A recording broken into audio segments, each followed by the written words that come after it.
Can you explain the differences from level 2 to level 5? What you can do after you finish that semester? Yeah, after level 3, you can be pretty comfortable with Korean. Unless you're really ambitious, maybe not like do job interviews in Korean or things like that, but you know enough to get by, and I could talk in Korean with my classmates quite decently after level 3. Level 1, 2, and 3 format, the classes are all the same. You'll have your hour of writing, 2 hours of speaking, and then you'll have your hour of either reading or listening.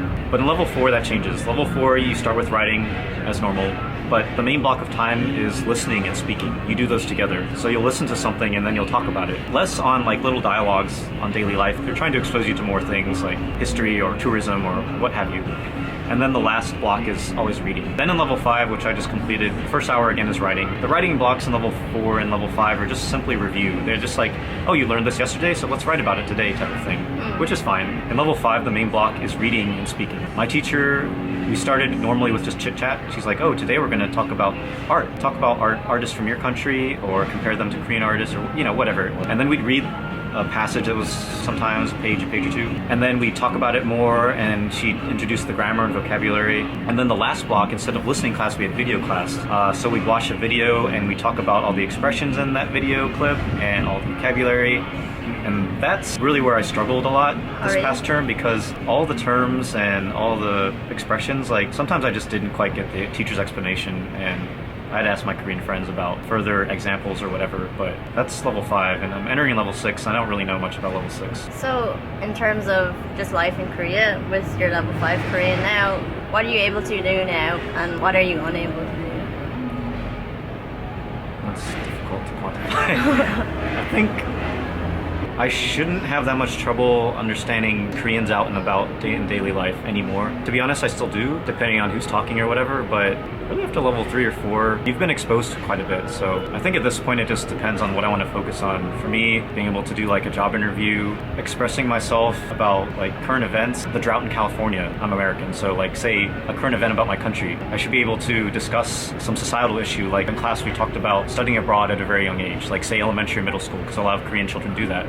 So that was our debate in class, and so I should be able to kind of maybe debate a little bit. Things I can't do still. I still hate talking on the phone in Korean. A lot of my friends share that fear. Is your hand getting tired? Yeah, I'm so tired. Maybe I can hold the camera. Do you want me to hold the camera? Yeah, can you hold the camera? New angle. New angle. Can you just like speak freely to the camera in Korean, just so you can hear like how fluent you are in Korean after completing level 5?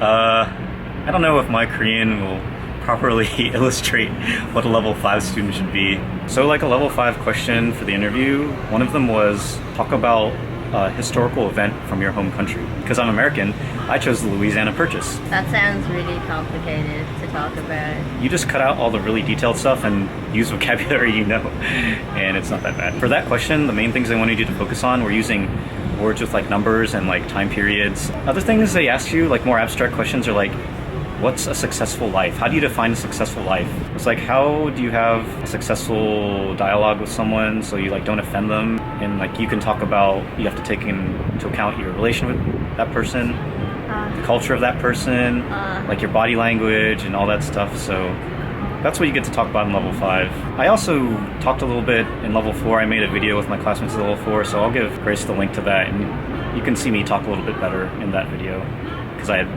a script and time to prepare. But after you finish Sogan, what do you plan on doing? Good question. Yeah, earlier I said I wanted to, live in Korea and work here. That really depends on like my topic score probably, and then it depends like what my real job prospects are here. 한국에서 일하고 싶은데 진짜 어려울 것 같아요. Good luck. You should have more confidence. 자신이 많아야 돼?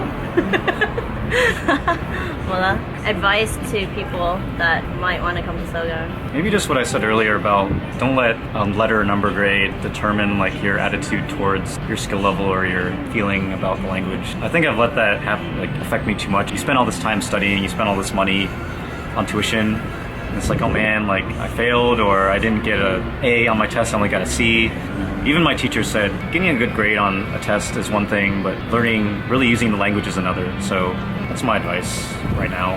Maybe that'll change after level 6, but No, that's good advice. So yeah, So no, that's it. Thanks for the interview, and hopefully I'll edit this to make you look super cool and awesome. Extra sparkly effects. It's okay if I don't look super cool and awesome, but 안녕하세요. bye-bye. High-tech tripod for Nathan's very expensive camera.